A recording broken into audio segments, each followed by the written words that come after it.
just comes down to understanding what is your value proposition, how is the world changing with COVID-19 or anything else, and does that mean there are certain changes, big, large or small, that you need to make to better serve a customer and, stay in business sometimes. What are the hidden opportunities and silver linings that brand managers and marketers can pursue now and in the midterm future? What will be the new normal of marketing and customer engagement? Hi, my name is Andre Chandra, founder and CEO of Propelo Media. Leaders rise up in challenging times.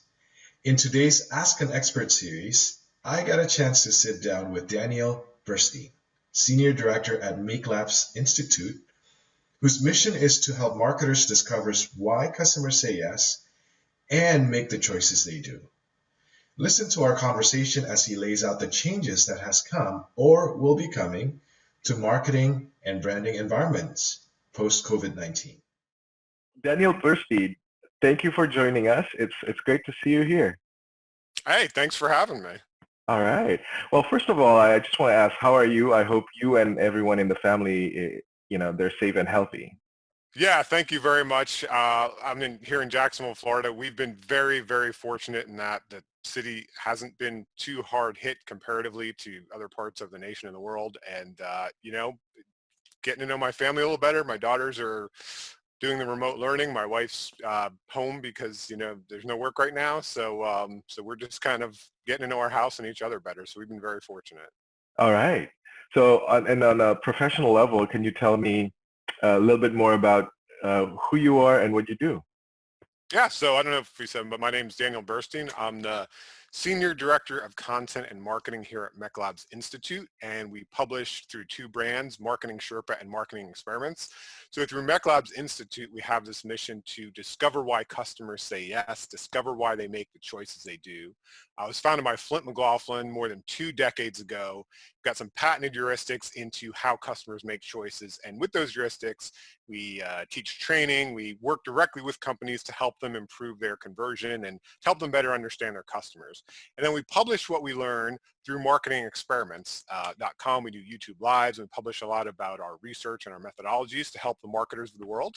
And then we also publish, that's kind of our internal lens of publication, and our external lens of publication is Marketing Sherpa, where we just go out to all the marketers in the world and we try to learn from them about what they're doing, what really works, and we also publish that for free to thousands of marketers around the world.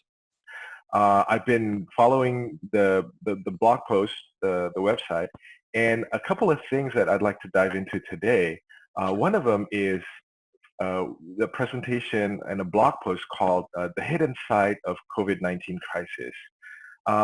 Maybe you can tell us and share with us a little bit more about that. What opportunities, not to be opportunistic, but what opportunities are available for brand managers and marketers?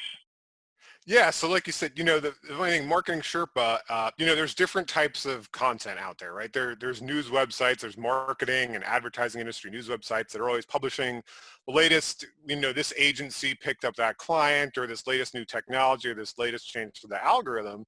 And that's just not Marketing Sherpa. That's not our value proposition. That's not how we publish. We publish really deep analytical posts, analytical articles with sources. They tend to be very evergreen.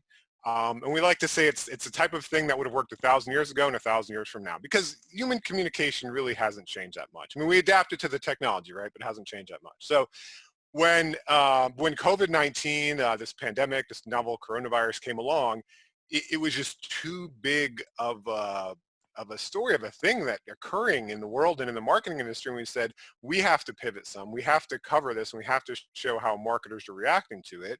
And then, like you said, we've published a series of articles. And I think one of them you're referring to, we called it The Hidden Upside of COVID-19, of this whole pandemic. So like you said, I mean, very unfortunate times we live in many ways now.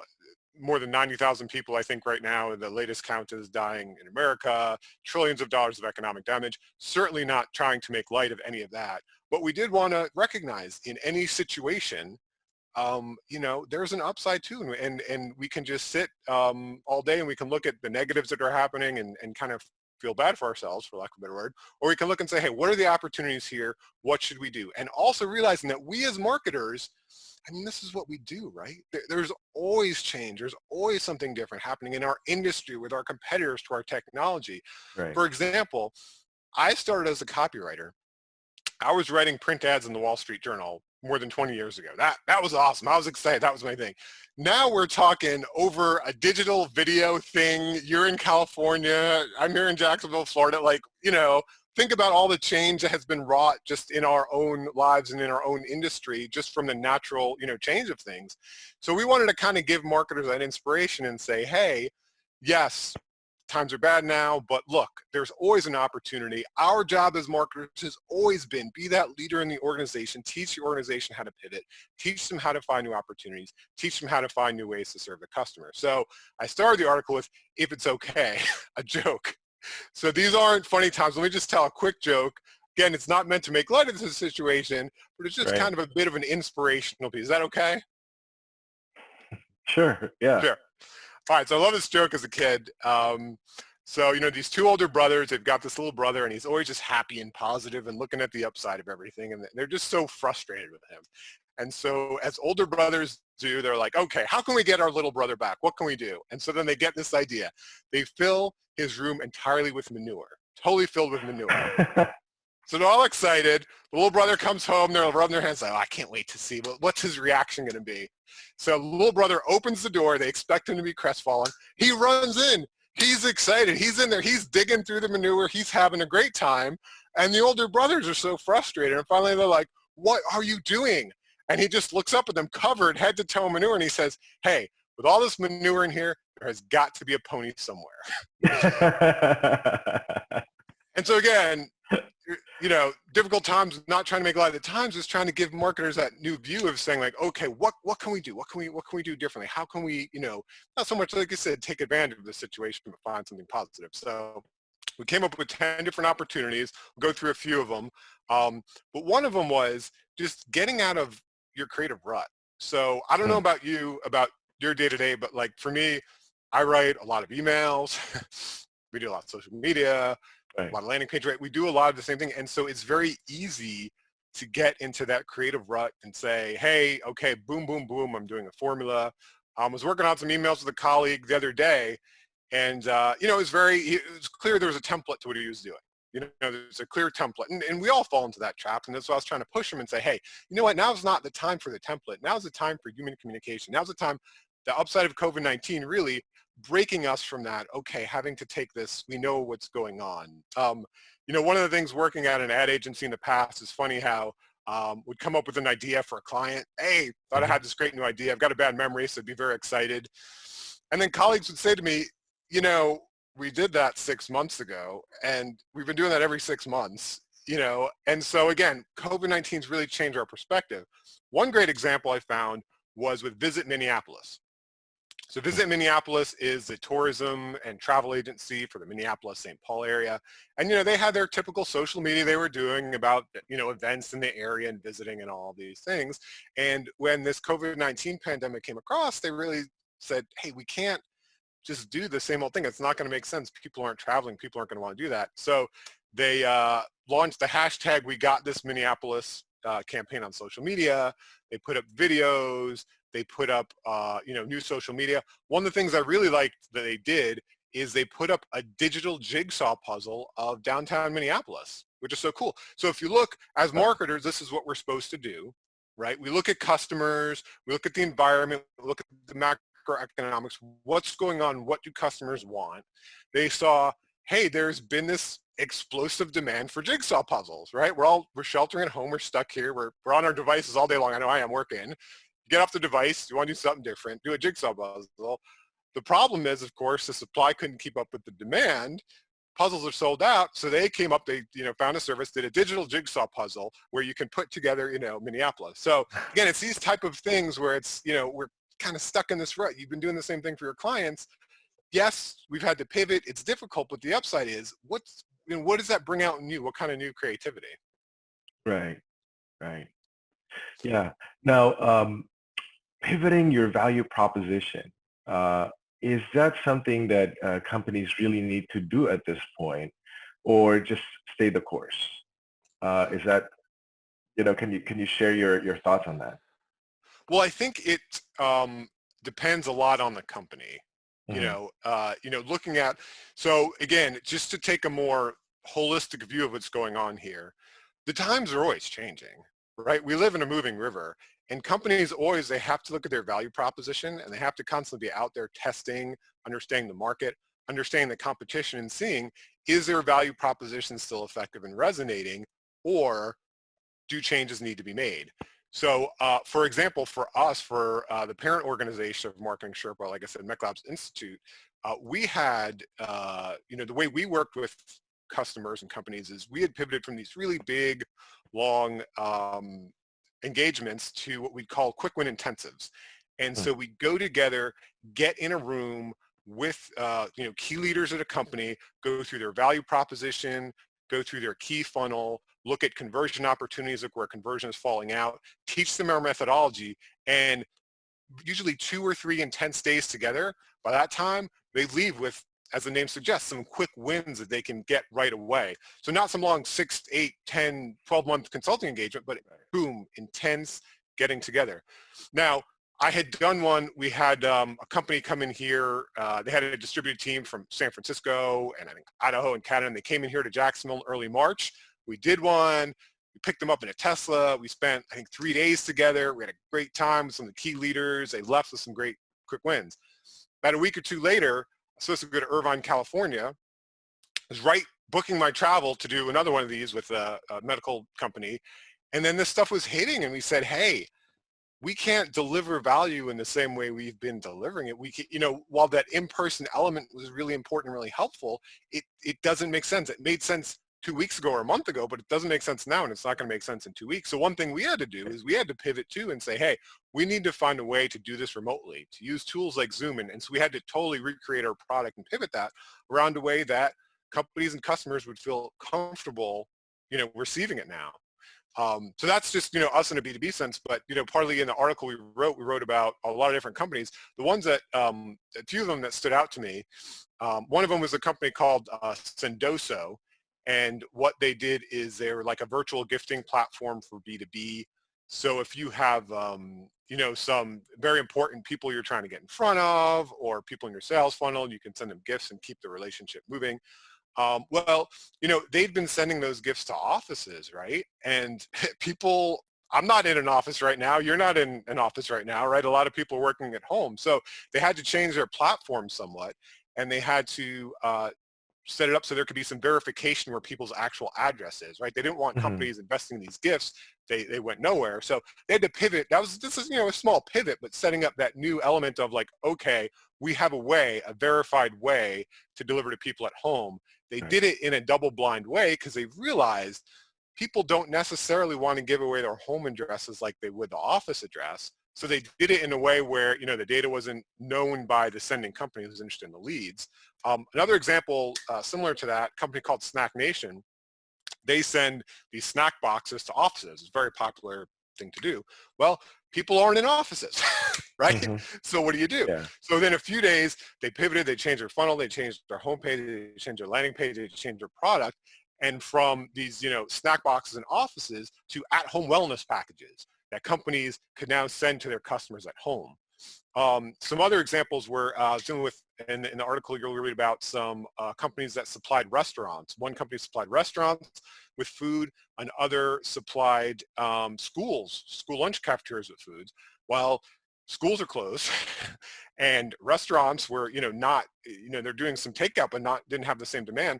So they pivoted quickly to deliver food directly to consumers. So they'd set up where people could order through the apps and the websites they had, pick what food they wanted, because they were able to, connect with suppliers and get the food, get the supplies, and then have pickup locations around, different cities where they can come and just in a social distance way get the food delivered directly to their cars.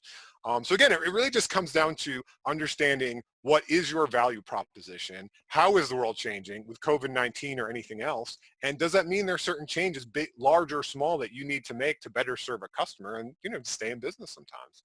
Right.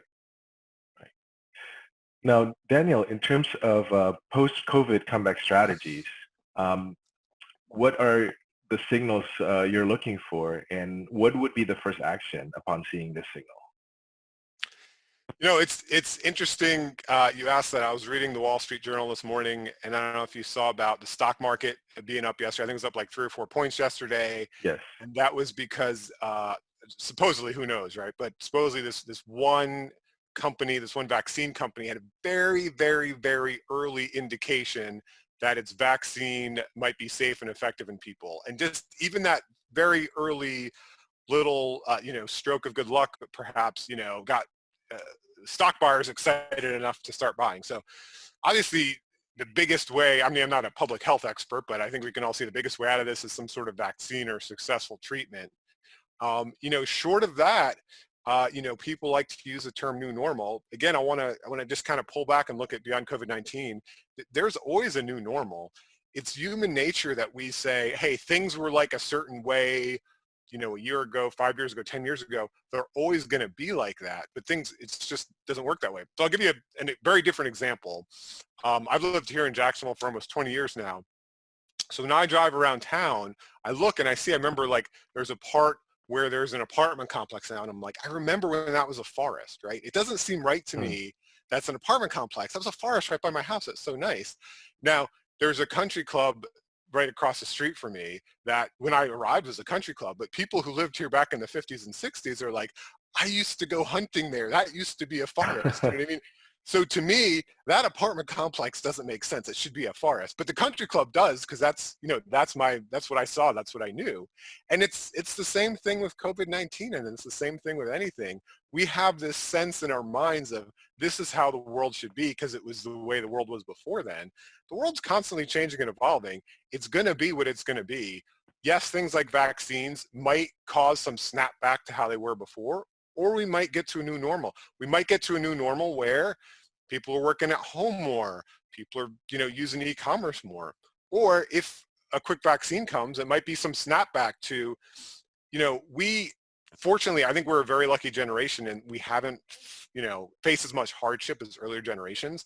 So having to stay in and realizing how much we took for granted physical spaces, there might just be this big snapback if we get a vaccine to people really wanting to go out more, to wanting to go shop, to wanting to have, what we call as marketers, experiential marketing, wanting to have lots of experiences. So Right. since we can't look in that crystal ball and know what it'll be, the best advice, the best thing we can do is the thing we could always do is just high customer intimacy. I've written about this for Huffington Post before. One of the most important skills a marketer has to have, they need to be the advocate for the customer in the organization. They need to be very, very intimate with that customer. So however you do that, if you're engaged in surveys, if you're looking deeply into your data, if you do usability testing, if you have a customer panel, if you regularly call on and talk to customers, A/B testing, experimentation, something we do. It's a very effective way to actually see customer behavior, not just ask for opinions. Another thing we do is, we send a lot of emails. We have a lot of subscribers, a lot of newsletters. We never send a no reply email. Never, ever send a no reply email. I think the no reply email, just get in my soapbox for a minute. The no reply email is the rudest interaction you can have with a customer, right? Right. It reminds me of the robocalls. They're going to call me, but I can't say anything, right? The no reply email says, I can contact you all day long. I don't care what you have to say. It doesn't matter. The one-way medium works like for print advertising. It works for that. It makes sense because there's a newspaper, I'm seeing it. But an email is meant to be a two-way mechanism. When you're saying that no reply email is so rude. But the other thing is, sure, it takes resources to receive those replies, but that's golden customer data and intelligence. If a customer is going to take the time to reply to you, one, you're fostering deeper intimacy and learning from them, but two, there could be a chance for an upsell or another product. So like I said, we never send no reply emails. We encourage customers to reply to our emails, and we hear back and forth from a lot of customers. So that's just one small way we try to increase customer intimacy, try to stay close to them. And to answer your question, getting back to the original question, that is really the only way each individual company will know how to get back to that original way of doing things. Being close to our customer, understanding how they're comfortable, how they're not. They're likely going to be more comfortable in ways that are, for example, I was looking to go to Barnes & Noble this weekend. It's still closed. hoping it opens up soon. I'm a big bookstore fan. It's a big bookstore. I read a lot about what they're going to do. If you grab, a magazine or a book, they're going to quarantine it for 5 days so you don't get sick. Feel a little more comfortable there. If you're in the travel industry, obviously a little more challenging there to get people Different. comfortable there. Yeah. And you're, again, only going to know B2C. B2B too, in terms of economic changes, budget changes, you're only going to know if you stay as close to your customers as possible and then learn from them, try things, experiment with them, and see what actually is working. Totally, yeah. So every business needs to listen to their customer base and see the comfort level of going back to that norm, the old days, or going into a new normal. Yeah, exactly. All right. Now, is there anything that I haven't asked that you'd like to share? I think the biggest thing it gets back to, I just want to reiterate, yeah, it's COVID-19, it's the coronavirus, that's what's facing us today. But as a marketer, the best thing you can do, you're going to be in one of two situations now from marketers I've talked to for myself. Some marketers, the ones that are still fortunate enough to have jobs and budgets and these sorts of things, are kind of overwhelmed, right? Because we might have a smaller team, so much is going on, so much change. Right. For those marketers, if you're in that boat, I encourage you, obviously we're fortunate. Hey, it's okay to be overwhelmed, to be stressed. Take some time to de-stress in some way. I know, like for me, and a lot of people locked down, it's harder to find solitude. My favorite thing has been taking a walk with my dog. That dog has been enjoying some walks. I also have been rediscovering my house. We have a pond in the backyard, which I took for granted. I try to, we're on a Zoom call now. It makes sense to have video. If I'm on a call, I try to turn that video off as much as possible, unless you really need it. I just get on like my cell phone. You can do Zoom calls through your cell phone too. I walk by the pond in the shade, see the ducks and the geese. It's just a nice way to kind of help relieve that stress. Some marketers are, unfortunate enough that they've lost their job. That's a difficult situation. Obviously, everyone faces differently financially. Wrote an article for Target Marketing about this recently. Marketers are especially well positioned to get another job. Not because I'm saying the marketing industry is going to instantly rebound, but we have those skills, right? I know people who work in engineering and tech and some of these other things. They do amazing things, but they have a difficult ability to actually communicate their personal value proposition. If you're a marketer, the same skills it takes to get a job are the same skills that you use every day, right? I mean, look at yourself as a product. You've got a personal value proposition. How do you communicate it? Even scary things like applicant tracking systems, which are those computerized things that are automatically going to try to reject your resume. To me, it's just another algorithm. We work in SEO. It's just like Google. You figure out the algorithm, you put in the keywords, you got this, you got this. And the other thing is just use that time, use that opportunity. I know a lot of marketers, we find ourselves so harried and nose down, and it's so difficult to actually pick our heads up and learn the bigger, deeper skills. It's a great opportunity. I've been hearing from a lot of marketers who are taking the time to either really get into some of the training that they've really wanted to have all this time, to learn some of those skill sets that they haven't had a time to do, or to follow a personal, passion project. A lot of marketers are creative. The great American novel or painting or whatever is buried deep inside them. Hey, use that time to, explore some of that creativity. So it's difficult times, but I think we can make it all through together. All right. Well, Daniel, it's been a pleasure, being able to pick your brain and kind of hear your thoughts, and thank you for sharing. Thank you for being with us here today. Just want to say the best of luck to you. Hopefully you continue to stay safe and healthy. I'm a big believer that there's light at the end of this tunnel right here, and we all will come through it together. Absolutely. Hey, thanks a lot for having me, and hopefully we'll all be out of our houses really soon. Really soon, yes. All right.